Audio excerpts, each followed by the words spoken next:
Good afternoon, everybody. The next hour, we're going to talk about the president and the press. My name is Michael Borden. I'm a partner at the law firm Sidley Austin. Next to me is Doug High and Mike McCurry at the end.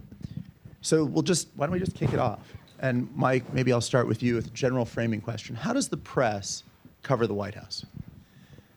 Sporadically and incompetently, but forcefully and forthrightly and necessarily. So it is an adversarial relationship between the White House and the press, but is an absolutely necessary one. Our theme is how do you keep a check on executive power? And without the critical role of the Fourth Estate, I think our country would be in a lot of trouble. And we might be in a lot of trouble right now because we have an executive that declares the press the enemy of the people. So while you were the White House press secretary, part of your job was to try to shape the message that was coming out of the White House and to control what the message that was coming or that was reported by the press. How did you do that? Not very effectively most days. I was joking with you earlier saying, if we can get through this whole panel without me putting oral sex and Oval Office in the same sentence, you did it in the opening. You did it in the opening minute. So I did. 2 minutes. In the opening minute. I just said, let's go right there. You know, it's a combative relationship, but it's one in which it only works if both sides have respect. And I'll just do a quick little geographic tour of the West Wing. The real one, not the one that you watch on TV. But the press secretary's office is in the West Wing, great office. Sherman Adams, as chief of staff, actually had that office at one point.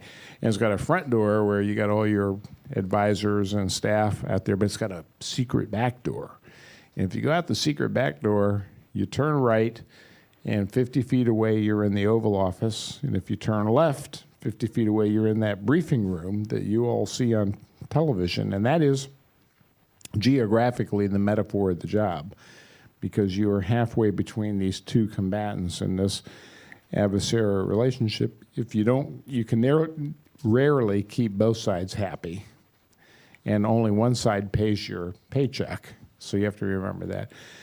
But on the other hand, if you don't keep both sides of that equation relatively comfortable with the relationship, things fall apart. And kind of that's sort of where we are now. And Doug, when you were at the RNC, you were working for the Republicans while they were in the opposition. And your job was to undermine the message that Mike would, now certainly not contemporaneously, but perhaps undermine or to fight the message that was coming out of the White House. How did you do it? Well, we did two things. One, this was the 2010 cycle, so a lot of our focus was on Obamacare, which certainly affected the White House, but also House and Senate races.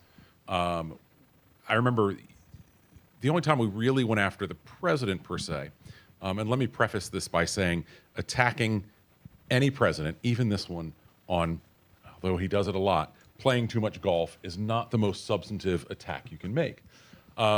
But what we had in the summer of 2010 is we also had the Gulf oil spill, where we all saw, I don't think we've ever seen anything like this, where we had actual film of an oil spill happening in real time. And what we would see quite often was a split screen of the president playing golf and oil spilling into the Gulf. That was an image that we could take advantage of and say, essentially the president could pick up the phone for a tea time, but couldn't call the CEO of BP. It took him weeks and weeks to call the CEO of BP. Or he couldn't call John Boehner to play golf, which only happened one time, which was then a metaphor for larger lack of working with Republicans on anything, but certainly Obamacare as the big legislative priority.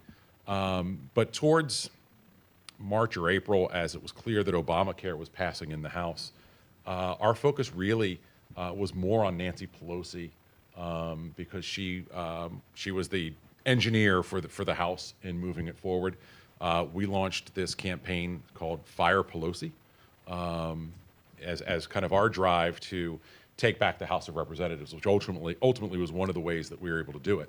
I also worked with a pretty controversial chairman in Michael Steele, and so having a message like that was something that we did also to try and take the heat off of ourselves and put it in another direction, where we were dealing with incoming negative stories literally every day. And by having something that we could point to that wasn't us was this is politics and campaign 101, but for us was also an absolute necessity to have something proactive that we could push every day, because otherwise we would have just been taking incoming, sometimes self-inflicted, sometimes leaked within the building every day. You know, Michael, for purposes of this conversation, this forum, this is a very, very important point where the check on the executive power of the president is largely reliant on the Fourth Estate and the press that covers the White House. But the smart ones, work Capitol Hill extensively to find out what is really going on, what are the points of leverage that a White House has, how does the executive interact with the legislative branch. And so the best of the White House reporters actually spend probably more time talking to Doug and people on Capitol Hill than they do elsewhere. Yeah, and I think this is consistent regardless of what party's in power, especially when you have one-party government. Certainly there have been a lot of stories this year about Paul Ryan and Mitch McConnell and what they think, or other senators, committee chairs, may think on this White House. That's at a higher pitch than we saw in, say, 2009. But there was no shortage of stories of fractures between the Obama White House and Nancy Pelosi's office and certainly Harry Reid's office. There's always that friction. And going back to my time, you know, the Clinton-Gingrich relationship was sort of famous and late night and confounding and exasperating to many of us from time to time. But it was a critical element in how things moved forward, particularly during some of the things that we heard the previous panel talk about. During the welfare reform debates in 1996, during some of the critical moments in which Clinton was trying to reestablish himself after, you know, a fairly dismal first 2 years and getting clocked in the midterm election in 1994. So this interaction between the Congressional Press Corps, the White House Press Corps, how they interact with the people who handle press relations on the Hill and the White House is a very, very critical piece to evaluate as we think about the larger topic here. And it's critical, but it's also very simple. In a lot of cases, it's about not just finding out what the larger story is that a journalist is working on, but from my perspective as a communications director at the RNC, if I can insert a question into the daily briefing, if on the best day possible, a question when the president is having a press conference, that for us is almost like actually getting opposition into that event, which can be pretty useful. Unfortunately, for my purposes, President Obama was pretty good at deflecting some of that. Less so from the podium when you're really dealing more with minutia. But when you can do that, it really is that simple about sometimes just getting a question, not answered, but a question asked. You know, one of my, two of my favorite people now gone were Ann Devroy, who was the chief White House correspondent for many, many years in the Washington Post and terrorized generations of White House press secretaries. And then Tony Blankley, who I know you know, who is Newt Gingrich's press secretary. And the two of them were thick as thieves. And they used to pass information back and forth. And Tony would actually call me and say, I just done something on Devroy, you should know, it's coming at you at the briefing today. But that kind of that mix and collaboration, I don't sense there's any of that anymore. And it probably, you know, some would say, well, that's what's wrong with Washington and the way the establishment works, but it also is part of the ingredient of what it made these institutions do to work to resolve conflict. And that's what we've lost now because of the polarization and the dysfunction that exists. So would the old tactics not work? Planning the questions, reporters working with press secretaries to ask other questions. Do those tactics work today? I think they still do, and certainly still can. I don't think they're used, or the purpose for them is certainly in this White House has ceased to exist. You know, you mentioned the president saying that the press is the enemy of the people. We then see that played out in front of all of us every day at the press briefing, and then there are times every week where we may not see it. We may read about it after the fact. Yesterday or the day before, Hogan Gindley, the new deputy press secretary, went back in Air Force One and said, I can answer your questions, but not on the record.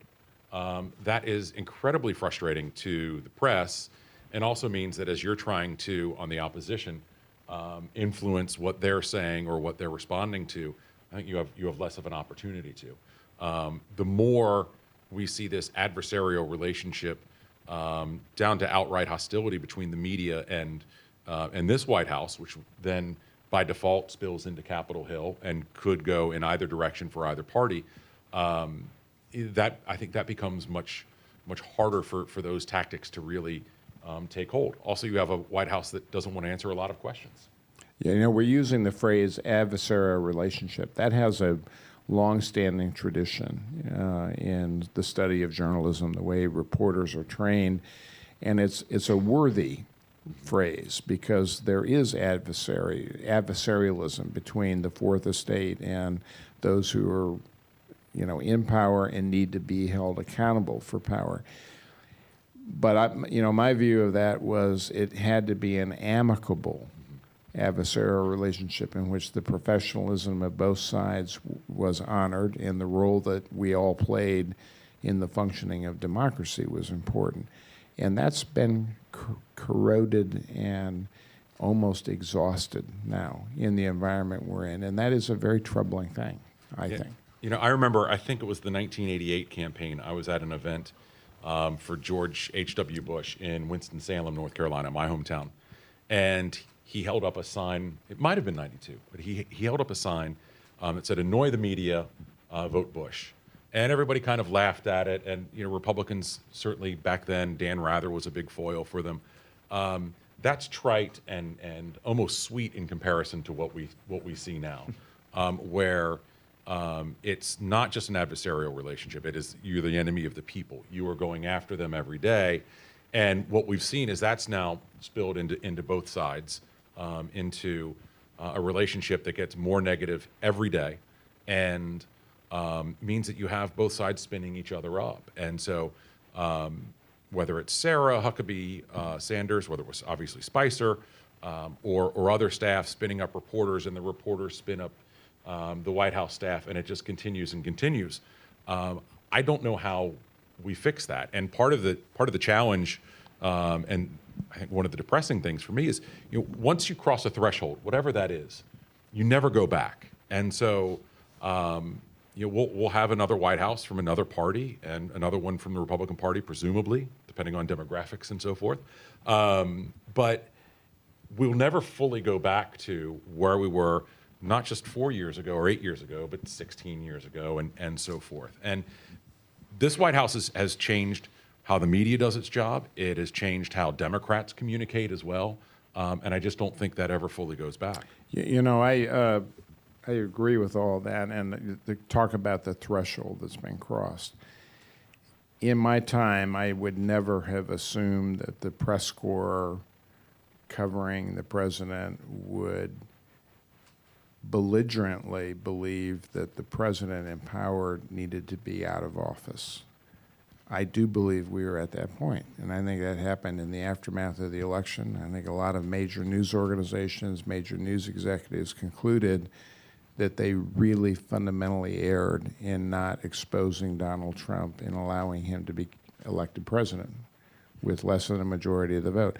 And I do believe that line has been crossed now. I believe we have an advocacy press now that really believes part of their responsibility to serve the public good is to get this guy out of office. I think that's a very unusual situation for us to be. Is it also about ratings? Well, in part, yeah. But Trump has been good for their ratings. So I mean, the more they cover Trump, the better they are because they get higher ratings. But I don't think that's what this is about. This is about a collective judgment in a lot of the senior executive newsrooms that this is a president who is not temperamentally and mentally competent to be president, and they need to do something about that. They have a responsibility to the public good, to the common good, to expose that. And I think that's where we are right now. I mean, it's uncharted waters for where we've been in most of our recent political history. Not, if you look all the way back in history, not uncommon to where we were when we had a highly partisan press. But I used to always defend the press and say, oh, there's no liberal bias in the press. They like conflict, and they like, but they're not particularly wedded to one point or other. But we've crossed that line now, and I think we are in a different position now. And it's become corporatized as well. If Marco Rubio had been the Republican nominee, or Jeb Bush, or whomever, other than Trump and maybe Ted Cruz, and won, I don't think the Washington Post's slogan on the top of its front page every day would be "Democracy dies in darkness." Yeah. That is a shot at the president, regardless of what one thinks about President Trump, and that manifests itself, I would say, in two ways. One, how their reporters and other reporters have kind of adopted that attitude in covering the press or in covering the president. I think for a lot of them, they view their job now to be Superman instead of Clark Kent. And they certainly think that Donald Trump is Lex Luthor. Now, a lot of Americans think that Donald Trump is Lex Luthor. We should state that, but the press has a job to be independent. And I see it, every day in my Twitter feed, Facebook, and so forth. I did a screen grab on my phone the other day. I saw something on Twitter of a story that said MSNBC. Let me pause it by saying that Christmas versus Happy Holidays is not the most substantive political issue that we have. I think we could all agree on that. But there was an article that said MSNBC trolls President Trump over Merry Christmas. I don't think that we should have news organizations trolling this president, the previous president, the next president, and that builds an attitude of cynicism that manifests itself to where when Beth Reinhardt of the Washington Post writes a very, very tight story on Roy Moore in Alabama, voters in Alabama can dismiss that story as coming from the Washington Post, not one of their local papers. And I think that kind of distrust really hampers, regardless of ratings that are up for everybody and clicks are up for everybody, that distrust, I think, causes real problems. And we see foreign governments now adopting the president's language of fake news with very real implications. That, I think, takes us to a dangerous place.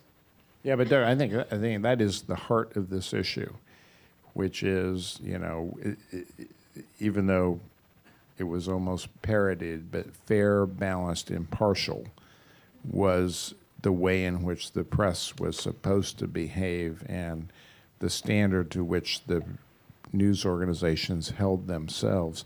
And they are in this bewildered environment now in which that no longer is satisfactory because they believe, and I open this up for conversation. Maybe it's not universally true, but I think collectively they believe this guy should not be president. And they are trying to do that and prosecute that argument in the ways that the old-fashioned press would have done it, but they're in this new environment now in which advocacy journalism is what's required of them, and they just don't know how to quite get it right. It's interesting, but perplexing. So I think there are two questions from that. One, what do you think the press would treat a norm-busting progressive in the same way? And two, what's the impact of social media on all of this? We talked a little bit before this panel, and I thought a lot about that question because you said you would pose it. I believe if a progressive liberal president, and not no name attached to that, behaved as mercurially and as intemperamentally and as bizarrely as this president, I think they would be getting the exact same treatment from the press corps. And whether or not they would try to throw the president out of office or not, I don't know the answer to that, but I think it would get covered as rigorously as we see this president being covered. And I give you, I know you probably don't agree with that. I disagree only in that for so much of the press corps, if they agree with the president on those issues, then that affects how they'll cover them. And so, take the issue, we were dealing with this in front of the Supreme Court today of gay marriage. When the Supreme Court announced its decision 2.5 years ago, I remarked, I have a lot of friends on Facebook who are journalists who work for, pick your news organization in DC. So many of them changed their Facebook picture to the rainbow flag picture, which tells me that they can't cover that issue objectively. I would say probably the same thing about climate change, where there's certainly a great divide between how Democrats and Republicans view climate change. That seeps into their coverage. And so if, let's say it were Bernie Sanders were as not just mercurial, but as audacious as this president is, there would certainly be an uptick in coverage. There's no doubt about that. But just as so many folks on the right are willing to absorb or excuse a lot of Donald Trump's behavior because of Neil Gorsuch, or pick your other Trump policy, I think that would absorb itself into a more traditionally liberal media as well. But is the media more powerful today or less than they were? So you have a partisan, you seem to agree that there's a partisan press, but Donald Trump also has his own vehicle, in 140 characters at a time. He tweets over their head, changes the news cycle with 140 characters. And so is there an element of frustration too that's potentially pushed Well, the there's president's no direction? doubt that there have been changes. My daughter works at actually NBC now for Jimmy Fallon, and she rolls her eyes sometimes and says, "Oh yeah, Dad, you used to be a big wheel in Washington, but it was the last century." And it really, in many ways, it was, because the ability of a White House or political actors to communicate directly using social media is something that just was unknown during my time. I mean, I didn't have to deal with Facebook, Twitter, or social media. We still had a rhythm of daily news cycles that allowed you to kind of think ahead and actually think before you had to put out something on the tweet. And that's gone now. And as we're in this kind of rapid fire 24/7 calculation, and I think there are real consequences for that. I think the role of the press is diminished because of that. I mean, the mainstream press that I used to fear, remember I was we always like to say I was the human piñata for the press corps at the White House, because they would just bash away to see if anything interesting would spill out. But they don't have any of that power anymore, and those briefings are almost comical to watch. And the influence has moved to how do you directly communicate and target the audiences that you want to reach. And the White House now has the power to, in effect, self-publish. They can bypass the traditional press because they can put their message straight into the bloodstream of the body politic. And I think those are profound changes in the way in which we think about communications and the larger project of democracy in some ways. And also, I think there's a big difference now in a way that there wasn't 10, 15 years ago between the press and the media. Donald Trump doesn't need the press, but he sure needs the media. And we see that now when if he tweets something, it can control what we all talk about for 24 hours or more. Look at how much time was spent on every network on Donald Trump criticizing Elizabeth Warren just last week or the week before. That was the national conversation for 24 hours. The Pocahontas comment. Yes. Right. I was trying not to say the word, but in front of the Andrew Jackson portrait, Right. in Yes. the Oval Office, the whole thing. that is not an issue that affects anybody's school, anybody's health care, anybody's job, their take-home pay, their taxation, whatever. We spent at least 24 hours on that, and it only went away because we talked about something else from Donald Trump. And if you go back to the campaign, he was very shrewd / the networks were very lenient in the amount of time and the structure that they gave Trump for interviews. We'd never before seen anyone be able to call into a national television show and get 30 minutes of time, not even on set or in a remote studio, on the phone. But the appetite for all things Trump, which is why I kind of, certainly during the campaign, equated him to being like a bad guy professional wrestler. And if you loved him, you would watch it. And if you hated him, you would still watch it because he would gin up the crowd for him or against him in a way that was effective for him. But he doesn't need this reporter from the Washington Post or that reporter for the New York Times, even though he talks to probably Maggie Haberman more than any other reporter, he doesn't need them in the way that he needs the media and the attention, and he dominates that. So just how does this impact the public's trust Oh, it's in institutions, in the people, in the press? it's completely diminished the trust, and part of that I think is we've seen a diminishment in trust of all institutions, Right. Churches, government, media, the NFL, Hollywood. Any kind of big capital I institution has seen a real diminishment in trust, and it's part of this downward spiral we see. For me, the other challenging thing is how people so segment the media that they consume. And if you don't want to see things that you disagree with, you don't see it. An example I can give you is this was in, I think, March or April of 2016. I had done some TV segment on Fox News and got a note from my best friend from high school, and then later he was a college roommate, from his mother, who saw me and sent me a note on Facebook. "You were so great, da da da da da," right?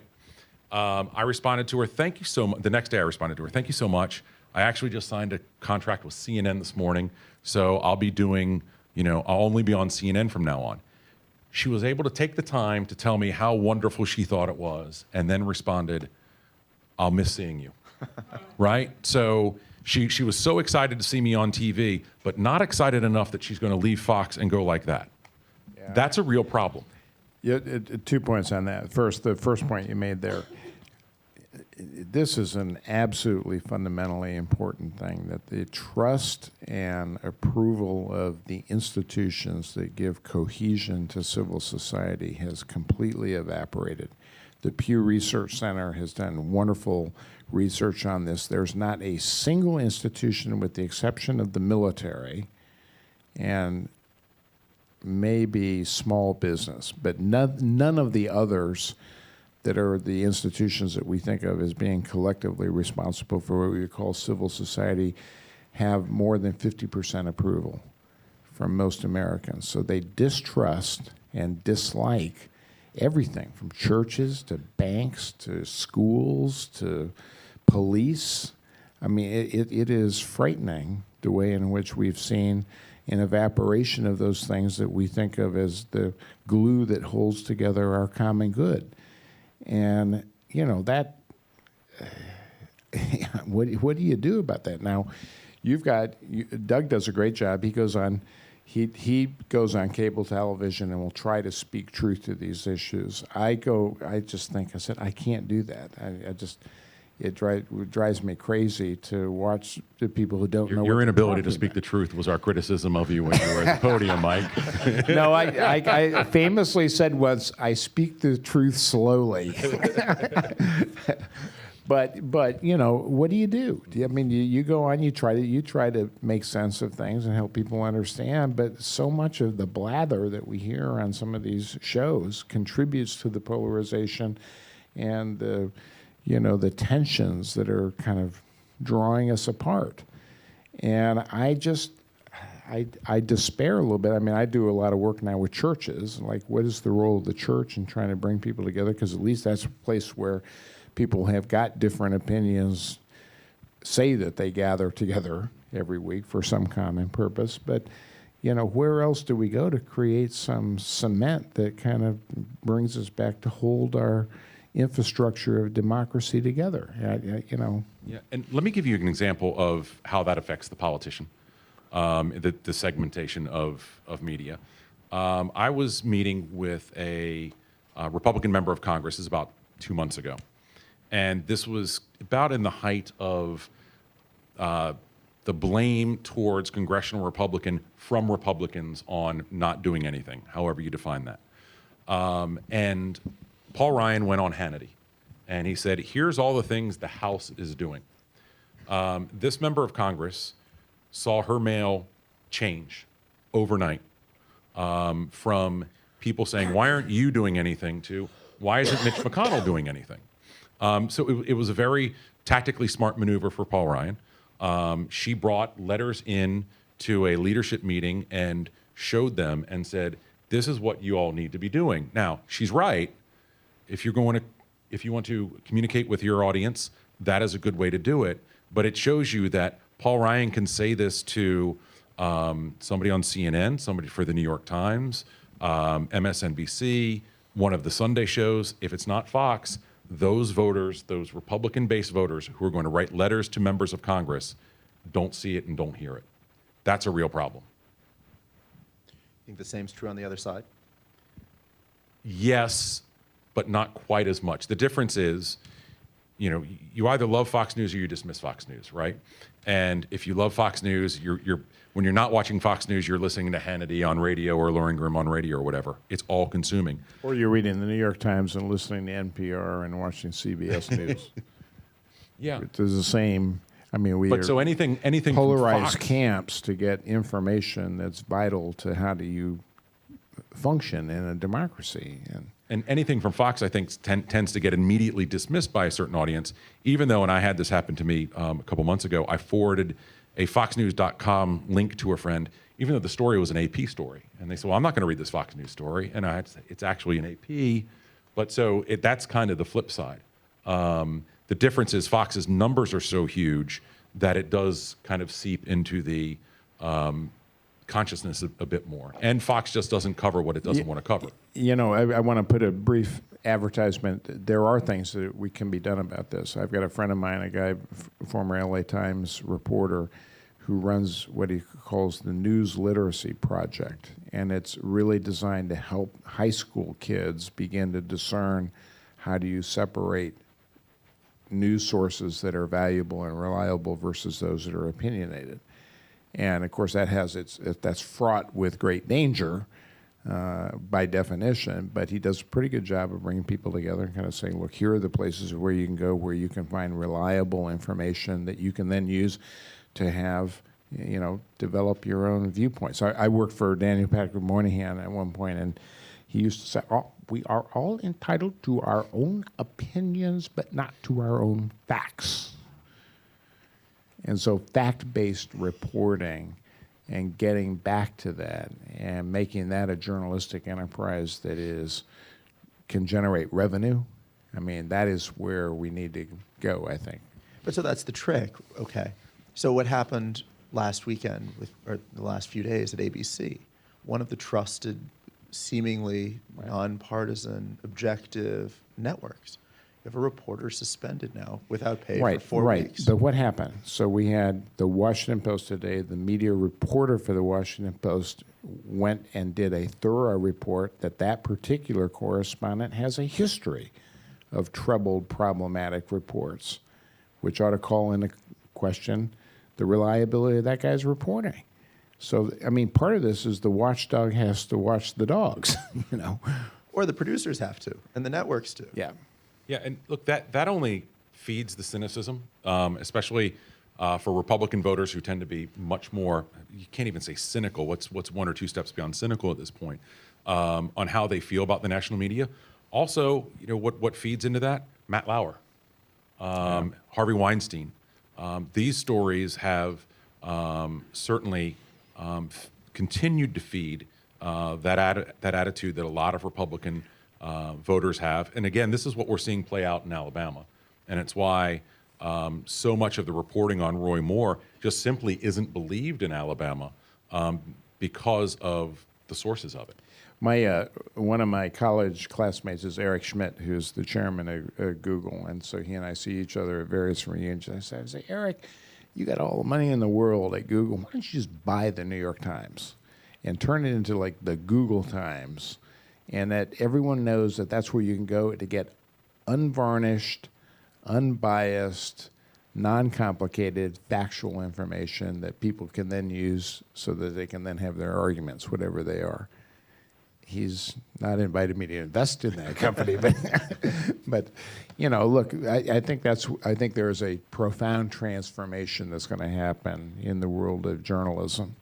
And it's going to have to kind of correlate with what we need to kind of restore some sense that there's a semblance of common sense in the way in which we discuss issues and get away from this increasing polarization, hyper-partisanship we see in our public discourse, and that's got to happen if we're going to save our little experiment in self-governing democracy here. Yeah, and you asked earlier about ratings. That the brass at these networks are very cynical. It is all about ratings for them.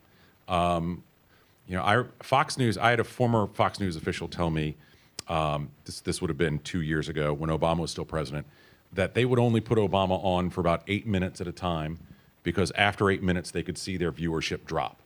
Yeah. So after 8 minutes, they don't want to lose viewers. The flip side of that is, I remember being in a meeting with Roger Ailes one time, who said, you guys got to pass something on immigration reform. And I said, well, that's a great idea. We've talked about that. Have you watched Fox News? Have you seen how they cover anything about immigration reform? And he just dismissed it. Well, that's just what those guys are all talking about. That's part of the problem. One quick story that going back to the 1990s, when the White House press briefing was not televised every day, and so I got to the White House and I changed that because the briefing at the State Department had been televised, but it was not a big deal, and there was no CNN was the only all news channel. And so everything went fine for the first 3 years. And then, of course, the Monica Lewinsky episode happened. And all of a sudden, CNN was saying, live, White House press briefing, Mike McCurry. And I called Tom Johnson, the president of CNN. And I said, look, Tom, I am not going to say anything new about that today. I'm going to be double parked in the no comment zone again. That's like where I am. And there was a long pause. He said, do you realize we get 100,000 more households the minute your briefing comes on? And so it really is in part about the ratings, but that's the culture that we've got to address and change, I think. Well, so I've been remiss. We have the opportunity for the audience to ask questions as well, and there are cards, I think, that can be passed around the room. And so whoever is responsible for the cards, if you have questions, pass them forward, and we will... Otherwise, we'll just kind of keep BSing everything up here. So, So if ratings matter, and if it is, then you can say the problem isn't necessarily the individual reporter. The problem isn't Donald Trump. The problem is perhaps a ratings-based private news well, media. Maybe the problem is us and what we respond to and what we expect from media. Mm-hmm. And maybe we've got to hold ourselves as citizens in this republic to a higher standard of what we consider genuine discourse, I mean, I think at some point you just sort of say some stuff is out of bounds and some stuff is that's not right. And some stuff we need to kind of rise above because that's not going to be collectively for our common good. And I do, ratings reflect what we, the people, vote for in our viewing habits and what we Twitter and what we retweet and that kind of thing. So we've got to clean up our own act at some point. So the question here, I'm going to paraphrase, because one thing that the three of us agreed on is we weren't going to criticize people who are currently in their jobs. But, so let's see how I'm going to rephrase this. So this will be Sean Spicer. Well, we don't need to pick on him. He's taken enough abuse. But let's say, how does a press secretary and how does a press secretary handle when they think that the president is perhaps making misstatements or perhaps isn't telling the truth? How do you go out to the press and represent that position? Well, let me tackle that first. You cannot go out and willingly lie on behalf of a president. That is a fatal mistake and is contrary to what is the best interest of the public. There are times when you know things that you cannot share freely because there's national security involved. That's why I was joking earlier, saying sometimes you have to tell the truth slowly. That got put in a different context during some of my time at the White House, but it really was, sometimes, you can't say, oh yeah, by the way, in about 2.5 hours, we're going to launch cruise missiles to try to kill Osama bin Laden. Just stick around here. You might be interested in what happens. There are operational security issues where you can't say everything that you know, but you have to be a beacon pointing towards truthful public information. And if you're not, and if you become compromised in that role, you are in a world of hurt. Now, I told you I would not comment on any of my successors who had that office, but some of them are in really bad places because they have missed that point, I think.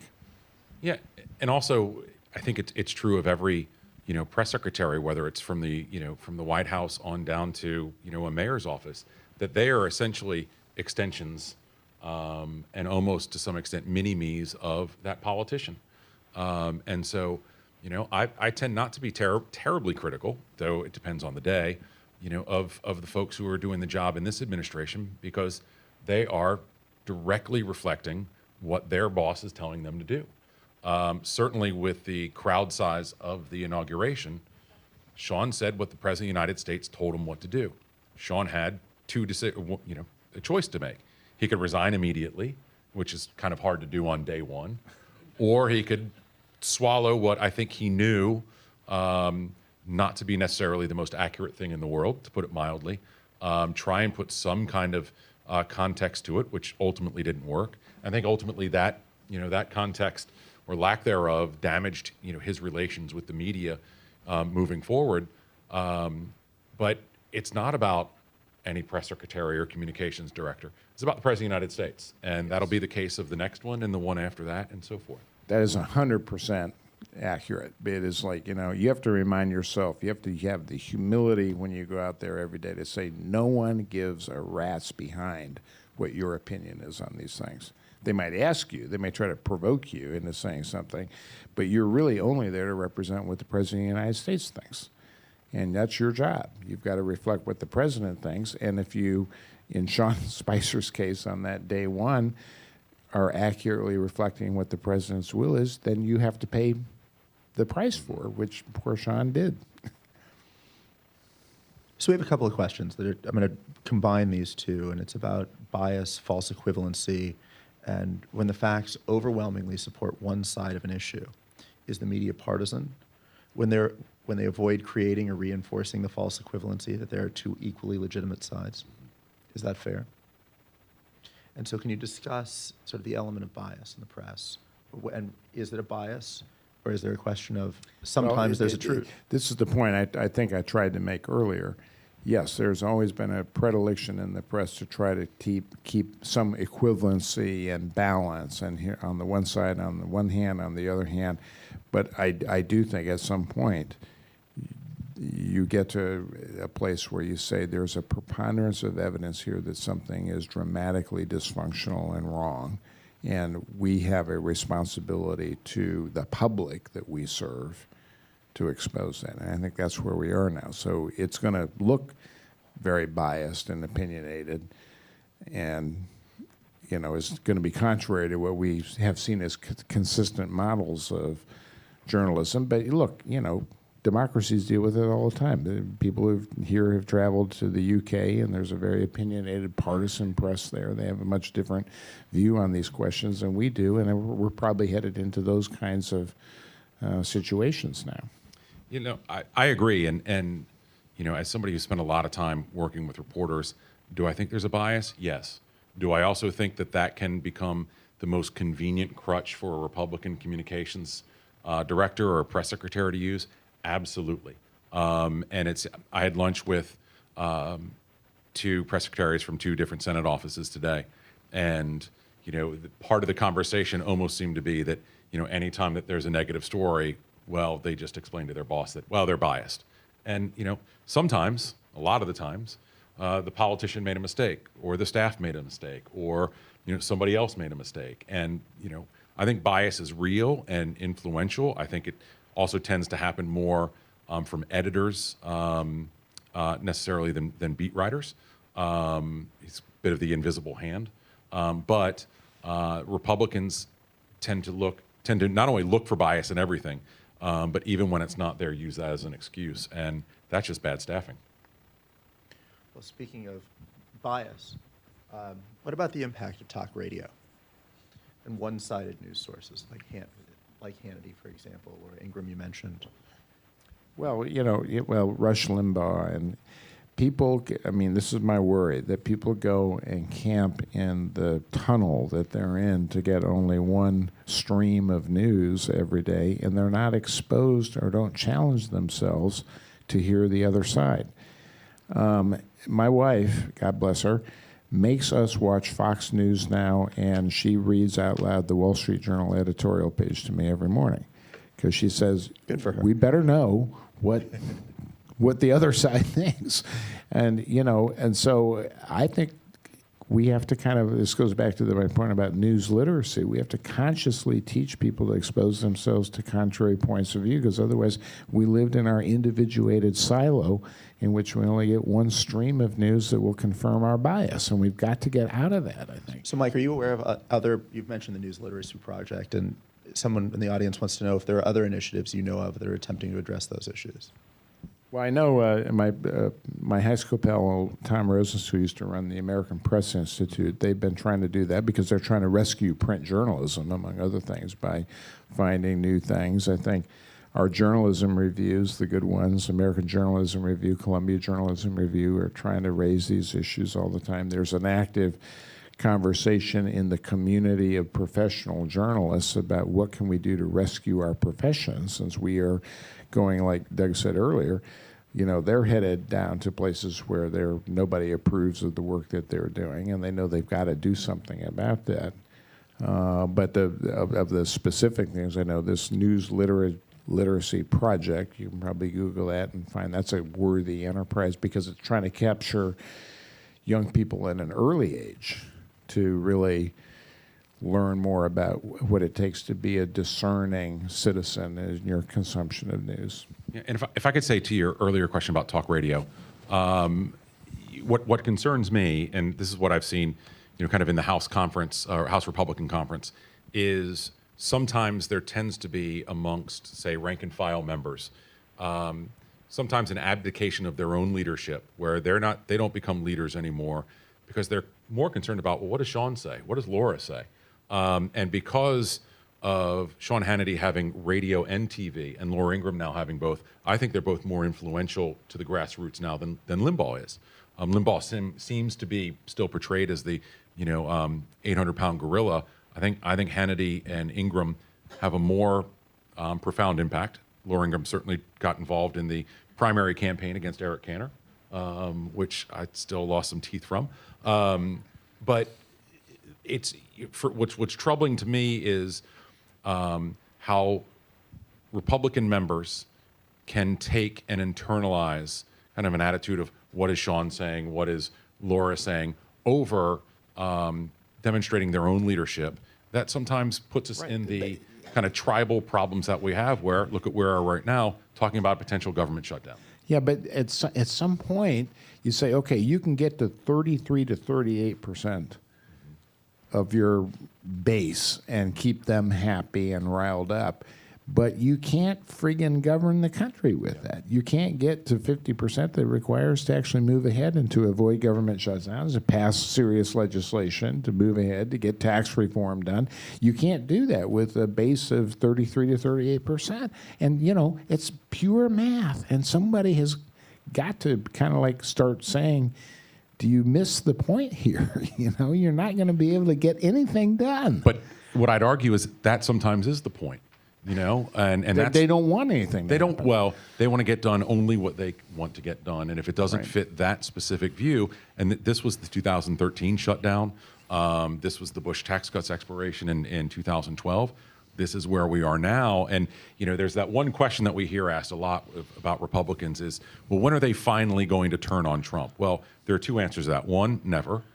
And B, when Donald Trump is, and this is why the answer is never, when Donald Trump is underwater in their congressional districts. And until that happens, politicians are only going to lead so much. This is a forum on executive power, and what are the limits on executive power? Well, the limits on executive power, number one, would be dysfunction, when there's no power at all in the executive to get anything done, because all of the institutions that were reliable for the functioning of our democracy are not working. And this is the heart of that conversation, I think. It's very uplifting, isn't it? Yeah, no, I'm depressed. It's probably raining outside now, so you can go ahead. Well, these three questions here won't cheer you up either. So we'll pivot a little bit. How has the increased prosecution of leakers under the Espionage Act and related pursuit of journalists and publishers via subpoenas affected the ability of the press to do its job in checking the administration? Has it? Not any that I can discern. I mean, I think people leak for the same reasons that they've always leaked. You leak because we used to leak in the Clinton White House all the time because we were trying to extend the news cycle and get something out there that would last for more than 24 hours and get more attention.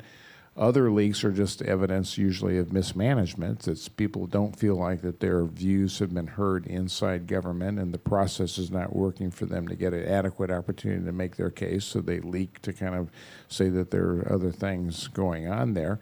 And then some of them are just willful violations of law by criminal people, and we've seen plenty of examples of that through WikiLeaks and others, and those should be prosecuted and people should be thrown in jail as a result. That I don't think is complicated. I think it's what's more complicated is how do you arrive at some place where there's a coherent story that you can put in front of people so they can actually figure out what is really going on in government. So then next, do you think that demographics play a role in the legacy media or the establishment press by increasing mistrust in the press? Do you think that the demographics of the press make them less trustworthy? That is largely white and pretty largely male.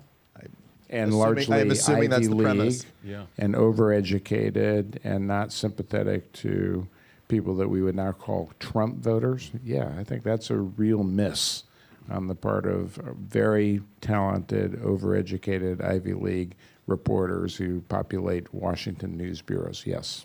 Yeah. Also, I think, for all the doom and gloom that we've talked about, the press also has an opportunity to be, and in some ways already is, more democratized than it's ever been. To be a reporter 15 years ago, you had to be hired by a newspaper.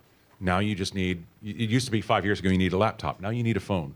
And, that has, in some ways in positive ways, in some ways in negative ways, that's increased the people who are writing about politics and public policy. It's certainly increased, the accountability that members of Congress and the executive branch have seen. So, for all of the doom and gloom that we've talked, I think there are a lot of opportunities out there. And, I met about a month and a half ago with students from the journalism school at the University of North Carolina. It's a very diverse group of really, really smart kids.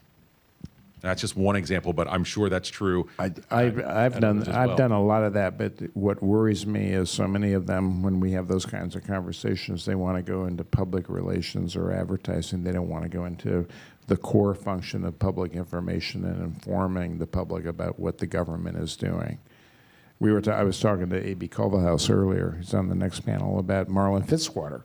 And, he began his career as a government public information officer because he was committed to the public's right to know, because the government should be telling people what the government is doing.